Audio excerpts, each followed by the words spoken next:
자, 봅시다. 오늘은 2024년 9월 28일 토요일입니다. 오후 1시 반을 조금 넘어가고 있고요. 날씨는 꽤 화창한 날씨입니다. 이 영상은 리밸런싱에 관한 영상이죠. 자, 개인적인 영상이기 때문에 참고만 하시면 됩니다. 자, 보겠습니다. 28일이고요. 지금 전체적인 것들은 올해 YTD로 제 계좌는 13.44 정도 상승을 했습니다. 저번 달 8월, 그러니까 9월 1일 다섯 종목의 평균 자체는 7.65였고 올해 9월 28일, 그러니까 9월 30일에 남아있긴 한데 좀 일찍 시작했다라고 보시면 되죠. 리밸런싱을 좀 하나도 하지 않은 상태에서 영상을 제작하고 있긴 합니다. 자, 다섯 종목의 평균은 저번 달보다는 좀 상승했죠. 약 1% 정도 상승했고요. 전략 자산 자체는 약 한 3% 정도 상승한 걸로 보이네요. 아까 그림에서 약간의 이게 전략 자산이죠. 빨간색 동그라미가 그려진 게 전략 자산인데 조금 상승한 게 보이고, 좀 따라 그려 볼까요? 이게 지금 이렇게 그려지는 파란 라인이 골드 금 현물에 대한 수익률이고요. 이 굵은 파란 선 같은 경우에는 빅세븐에 대한 거였고요. 그 다음에 퀀트 전략이 검은색이고 나머지 녹색과 굵은 노란색이 허정무이랑 포트폴리오 전략인데 국내보다는 확실히 해외가 좋은 모습을 보여주고 있죠. 일단 수익이 마이너스 있는 건 뭐 탐욕, 개별 종목을 하고 있는 종목들은 전부 다 좀 마이너스를 보고 있다. 이렇게 보시면 될 것 같습니다. 자, 그리고 또 봐야 될 게 뭐가 있을까요? 금융 투자의 어떤 수익률 자체는 조금은 하락한 상태입니다. 아무래도 8월 달에는 뭐 지출되는 게 8월에 비해서 9월에는 좀 지출했던 게 좀 있었기 때문에 이런 형태가 나오지 않았나 싶습니다. 빅세븐 증가했고 퀀트 증가했고 그 다음에 웰스테크도 증가했군요. 그리드는 비슷한 것 같고 뭐 미니도 거의 비슷하다. 기아과거는 조금 상승했네요. 그리고 배당 성장 상승, 허정무의 상승, 탐욕은 살짝 줄었고 뭐 블리비로 좀 늘었고 연금은 비슷하고요. ISA 조금 줄었네요. 금연물 조금 상승했고요. 그 다음에 월배당도 조금 하락했고 삼성도 조금은 올랐고요. 남은 올레도 조금은 올랐고 젠포트를 좀 신경쓰기가 조금 올라가고 있습니다. 비트코인도 조금은 상승을 했고요. 뭐 이런 정도 보고 다음 보겠습니다. 지금 로봇 청소기가 돌아가서 좀 시끄러워요. 자, 빅4, 빅7이죠. 빅7에 대한 이야기를 좀 할게요. 빅7은 애플, 마소, 테슬라, 엔비디아의 빅4랑 구글, 아마존, 메타 이렇게 두 가지 그룹으로 나누어서 이렇게 7가지 매그니피센트 7에 투자를 하는 전략입니다. 처음에는 이 구글, 아마존, 메타 그룹은 포함시키지 않은 채로 4종목만 하고 있다가 이 3종목을 더 추가를 하면서 비중 조절을 좀 했고요. 그리고 중간에 이제 스파이 지수로 부가 일정 비중을 차지하고 있습니다. 채권이 있고 지금은 우리가 그 리밸런싱을 하지 않은 상태라서 IEF의 금액이 조금은 좀 들어가 있긴 한데 이건 리밸런싱을 하면 또 어떻게 바뀌겠죠. 원래 10월은 좀 빅테크에게는 조금은 괜찮은 달이 아닐까 싶어서 10월은 투자를 좀 해볼까 합니다. 그 다음에 2621번 일본에 상장된 미국 TLT 요거는 약간은 좀 하락을 하고 있는 그런 모습을 보여주고 있습니다. 됐죠?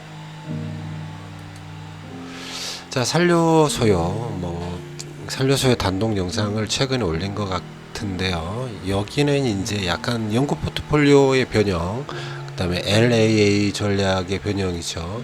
주식 부분이 25%, 채권 부분이 25%, 그다음에 원자재인 골드 부분이 25%, 그다음에 현금성 자산 25% 또는 LAA나 VA처럼 어떤 몰빵할 주식 25%를 이렇게 포함하는 형태입니다. 비중은 이런 식으로 임의적으로 나누어 놨고요. 투자 비중은 DD를 고려해서 이렇게 설정이 되어 갑니다. 지금은 이제 비중 조절을 해야죠. 여기에 맞춰서 하시면 되고, 색이 지금 좋지 않은 걸로 봐서는 이건 제가 확인을 좀 해봐야겠는데, 셀더 소요가 투자를 조금 조심해야 되는 건가요? 아닐 텐데. 여기 부분은 아마 제가 좀 확인을 해야겠습니다. 이렇게 되어 있습니다. 지금 BAA 어떤 카나리아군을 살펴보면 정상적인 형태의 카나리아군에서는 신흥국 주식에 투자를 해보는 게 어떻겠냐라고 보여주고 있죠. 주식을 해도 좋다. 하지만 미국 주식보다는, 선진국 주식보다는 신흥국 주식을 좀 해보지 않을래? 이런 모양새를 보여주고 있습니다. 그렇다 그래서 우리가 이제 QQQ 대신 여기에 신흥국 주식을 집어넣지는 않겠지만 이런 형태라는 거, 아마 중국 부양책 때문에 그로 인한 대만이나 한국의 어떤 수혜 때문에 신흥국 주식이 매력이 있을 거라고 생각이 되기는 하네요. 이런 쪽에 집중을 해보는 것도 괜찮겠다, 이런 생각 해봅니다. 자, 기아과거는 이것도 최근 영상이 좀 있지 않을까. 삼성전자만을 위해서 만들어낸 전략이죠. 짝수 음봉에 매수를 해서 어느 정도 일정 수량을 채워보려는 전략입니다만, 지금 삼성전자가 꽤 많이 하락을 했어요. 최근에 계속 하락하면서 마이너스까지, 8월 달에 플러스 9%였다가 최근 지금 마이너스 5%까지 빠져 있는 거기 때문에 좋은 상황은 아니다. 그리고 채권을 좀 들고 있고, 지금 인도랑 차이나 부분이 있는데, 차이나는 항생을 잡았죠. 일단 홍콩 항생테크를 잡았습니다. 전략 자체는 이제 항생테크의 80, 그다음에 항생테크 레버리지 20을 넣어서 한 120% 전략을 잡아봤죠. 어젠가 그젠가 최초 투입을 좀 했고 조금 집어넣은 상태입니다. 중국이 좋아진다 그러니까 이 그래프를 봐볼까요? 여기 잠깐 보겠습니다. 중국 항생 안 보이네요. 항생이라고만 쳐야 되나요? 자, 타이거 항생테크를 보겠습니다. 이렇게 보시면 일봉 보셔도 일봉으로 보면 꽤 괜찮은 차트 모양을 좀 보여주고 있지 않나, 그렇죠? 그리고 고점을 돌파하려고 하는 이런 모습들을 보여주고 있기 때문에 투자해 볼 수 있겠다, 이런 생각에서 기아과거에 좀 편입을 시켰다, 이렇게 생각을 하면 좋겠어요. 그래서 비중은 약 8대2 정도로 항생테크 비중을 주고 있다. 인도는 그냥 5대5로 투자를 하고 있죠. 좀 에이스 두 종목에만 투자를 하고 있고요. 여기도 들어간 건 얼마 되지 않은 것 같습니다. 상장할 때 들어가겠군요, 에이스 같은 경우. 자, 배당 성장은 국내 개별 종목 10종목을 투자를 합니다. 비중은 똑같이 어느 정도의 비중을 주고, 동일 비중을 주고 거기에 DD 비중을 섞어서 쓰는 그런 형태를 띠고 있죠. 지금은 코스피의 단순 모멘텀이 음수값을 나타내기 때문에 비중이 전부 다 0으로 빠져 있어요. 이런 상황이 되면 조금 비중을 줄여야 된다. 그래서 DD 비중만 좀 살아있는 형태인 것 같죠. 9월 10월은 한국장은 그닥 좋을 것 같지 않아서 이런 전략을 믿어보는 것도 좋겠지만, 그렇다고 또 이렇게 한꺼번에 갑자기 낮출 수는 없지 않겠습니까? 50%를 들고 있다가 DD 비중 8월을 보면 꽤 큰 비중을 가지고 있다가 좀 낮추기가 좀 쉽지는 않을 것 같아서, 이거는 아마 10월 초까지도 좀 지켜보다가 결정을 하지 않겠나. 10월 초에도 계속해서 단순 모멘텀이 살아나지 못한다면 그때는 리밸런싱을 진행하도록 하겠습니다. 자, 화정무일 먼저 허정무위는 위쪽은 허정무위고요. 이렇게 허정무위가 되어 있고 아래쪽은 웰스테크라 그래서 60대 40 전략을 지금 쓰고 있는 레버리지를 써서 60대 40 전략을 짜고 있는 미국 주식이죠. 허정무위는 기본적으로 어떤 현금성 자산, 금연물, 그 다음에 채권이 있는 파트가 있고요. 그다음에 배당에 관련된 뭐 미국 배당 다우존스, 리츠, 그다음 고배당주가 있고 이거 R이랑이 지금 플러스로 바뀌었고요. 여기는 주식에 관한 겁니다. 한국 주식과 미국 주식 이런 것들이 있고 한국 인버스가 있습니다. 이렇게 허정무위를 꾸려왔죠. 허정무위에 대한 뭐 기본적인 설명은 다른 영상, 허정무위의 단독 영상 보시는 게 나을 것 같고, 지금 여기는 추세 모멘텀을 따라가고 있는데 추세 모멘텀의 코스피의 추세 모멘텀이 좋지 못해서 비중이 정방향은 0%이고요. 그 다음에 인버스가 8%가 걸려 있어요. 실제 투자 비중은 요 정도 되는 것 같네요. 나머지 뭐 맞추어서 허정무위는 크게 신경을 쓰지 않기 때문에 월말 그러니까 9월 30일이거나 10월 1일에 그냥 무지성 매매하도록 하겠습니다. 리밸런싱 하도록 할게요. 그리고 60-40 전략이 웰스테크 같은 경우에는 이건 좀 확인을 해봐야겠어요. 지금 여기는 자세히 보지를 않아서 그런데 여기도 거의 무지성인 리밸런싱 진행하겠습니다. 이거 설명이 뭐가 있나요? 지금 주식이 60%란 뜻이에요. 이렇게 25% 스파이 QQQ 50%가 들어가 있고 반도체 3배짜리 레버리지 10%, 그래서 주식이 60%, 실제로는 80%의 주식이 들어가 있는 거죠. 3배짜리니까요. 그리고 나머지 40%가 안전자산인 TLT에 40%가 엮여 있다. 요거를 반복적인 어떤 리밸런싱을 통해서 수익을 내려고 하는 전략이다. 이런 겁니다. 좀 단순한 전략입니다. 내년에는 안 쓰게 될 전략일 수도 있지만 일단 이렇게 오래 진행해 보고 있습니다. 자, HA 불비불명 같은 경우에는 에코프로 LS 두 종목을 그냥 무지성으로 오랫동안 들고 있을 생각으로 투자를 하는 거죠. 뭐 수익이 많이 나면 고민을 좀 하겠습니다만 그렇지 않으면 이대로 간다. 8월 달에 에코프로를 우리가 땡칠이 3호로 들어갔던 것 같은데 여기에 이제 추가 매수 물량이 있어서 그 추가 매수 물량을 에로스로 대체를 했다. 이렇게 생각을 하시면 됩니다.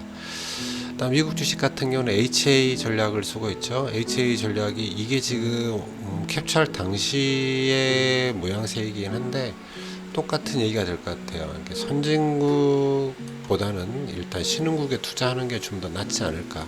그래서 우리는 스파이, 그러니까 미국 주식, 그 다음에 소형주, 그 다음에 신흥국 주식, 그 다음 리츠 요렇게 이번 달에는 25%씩 투자를 해보자. 그러려면 선진국을 팔고 신흥국을 25%를 매집을 하는 게 맞겠죠. 자, 미니스탁입니다. 미니스탁은 10만원, 매주 10만원씩 자동 소수점 매매를 걸어놓은 전략입니다. 채권 같은 게 TMF 같은 경우는 수점 매매가 되지 않아서 손매매를 직접적으로 해야지만 되는 거고요. 나머지는 그 비중만큼, 투자 비중만큼 수점 매매를 걸어서 지금 하고 있는 상태입니다. 나름 수익이 조금은 늘어난 상태이네요. 자, K올레드는 1년에 2번만 리밸런싱을 진행을 합니다. 10월 말이 되기 전에 딱히 리밸런싱을 진행할 필요는 없을 것 같고요. 국내 주식, 그 다음 미국 주식, 그 다음에 채권, 금연물, 현금성 자산 이렇게 비중을 맞춰서 진행을 하고 있습니다. 삼성증권은 거의 네이버를 처음에 투자를 했다가 네이버가 마이너스가 굉장히 심해지면서 이걸 좀 보상해 보려고 하는 그런 것도 있죠. 맨 처음 시작은 명품주를 사 모으기 시작을 했다가 지금은 사 모으고 있지는 않고 그냥 배당 받아서 국내 주식이 아니고 네이버랑 S&P 500, 다우, 존스 배당주 이런 거에 투자를 하고 있다. 배당을 전부 다 지금 미국 배당 다우존스에 투자할 그런 계획을 가지면서 리밸런싱을 하는데 이거는 그냥 연초에 한번 하면 될 것 같다는 생각을 저는 가지고 있습니다. 귀찮아서 그래요. 올배당 같은 경우에는 저번 달에는 이렇게 세 종목을 들고 있었습니다. 뭐 그때 당시에는 뭐 텐텐도 사라고 했었던 것 같은데 사지는 않았었고요. 이번 달에는 이 국채를 팔아야 되나 말아야 되나 이런 고민을 조금은 하게 되네요. 점점 다 빠지고 있잖아요. 올배당의 상황이 썩 좋지는 않아 보여서 당분간 좀 이게 지금 국채 프리미엄 타이거 30년 국채 프리미엄 액티브도 정리를 할까 그냥 홀드 해볼까 이런 고민을 좀 하고 있어요. 그래서 월요일이나 화요일쯤 결정을 내보도록 하겠습니다. 지금 오늘까지 지표로는 두 종목만 일단 가지고 있어야지만 되는 것처럼 나타나 있네요. 자, 연금 역시 그냥 무지성으로 그냥 써져 있는 그대로 리밸런싱을 진행하도록 하겠습니다. 연금은 저번 달보다 아주 조금이나마 상승을 했지만 이건 뭐 계속 끊임없이 매달 어느 정도 일정 금액이 들어가니까 수익이 난 건지 추가 투자금으로 해서 이렇게 늘어나 보이는 건지 그거는 제가 잘 모르겠네요. 어찌됐든 무지성으로 계속 진행합니다. 자, ISA는 약간의 변수를 하나 더 줬습니다. 이 종가가 52주 저가와 52주 고가 사이에서 어느 정도 포지션에 있는지를 보려고 합니다. 왜냐하면 이 ISA 계좌 자체는 배당 종목에 대한 투자이기 때문에 배당 종목이 너무 높이 있을 때 투자를 하는 건 별로 좋은 생각이 아닌 것 같다. 그런 걸 바에는 차라리 그거를 현금성 자산에 넣어놓고 좀 기다렸다가 52주 위치가 한 50% 아래로 빠지면 그때 투자를 하는 게 좋지 않을까.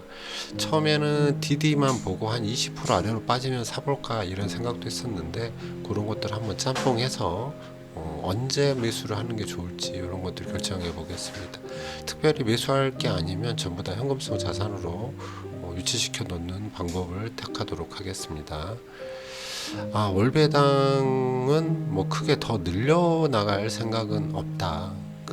거의 이 정도 수준에서 넣다 뺐다만 하고 싶다. 이런 정도. 자, 키움이죠. 젠포트를 활용한 소형주 전략입니다. 조금 한 달 정도 신경을 썼더니 수익률이 다시 플러스권으로 잡혔죠. 네, 계좌 수익률도 약간은 상승을 하긴 했습니다. 그래서 요것들은 계속 이렇게 진행을 해보죠. 땡치 1, 2, 3호에 대한 얘기입니다. 먼저 금연물 같은 경우는 수익률이 좀 많이 상승을 했고요. TLT 일본 TLT 같은 경우에도 약간은 상승한 정도. 그러니까 뭐 그 주식 자체 2621번의 주식 수익률도 약간은 상승했지만 뭐죠? 엔화 원화 환율 관계에도 조금 상승을 했기 때문에 수익률이 조금은 더 늘었다 이렇게 볼 수 있겠습니다. 그 다음에 에코프로랑 LS, 에코프로만 들고 있었다가 LS를 같이 포함을 시키면서 이제 수익률을 좀 보고 있는데 LS가 좀 상승을 했고 에코프로도 조금 많이 올라와줘서 수익률이 조금은 더 나아진 상태가 돼버렸다 이렇게 볼 수 있겠습니다. 자, 여기까지 해야 될 것 같고요. 8월달 우리 배당 수익률은 396만원 정도 뭐 예상만큼 나온 건가 싶은데요. 9월 1일, 9월 28일 이게 확정인지 아닌지 9월달치를 봐야 되겠죠. 8월달치 왜 보고 있었죠 제가. 9월달 9월 28일 기준 9월의 배당 수익률은 요 정도 됐습니다. 예상보다는 좀 많이 빠졌네요. 9월 30일 지나봐야지 알겠죠. 자, 여기까지 하겠습니다.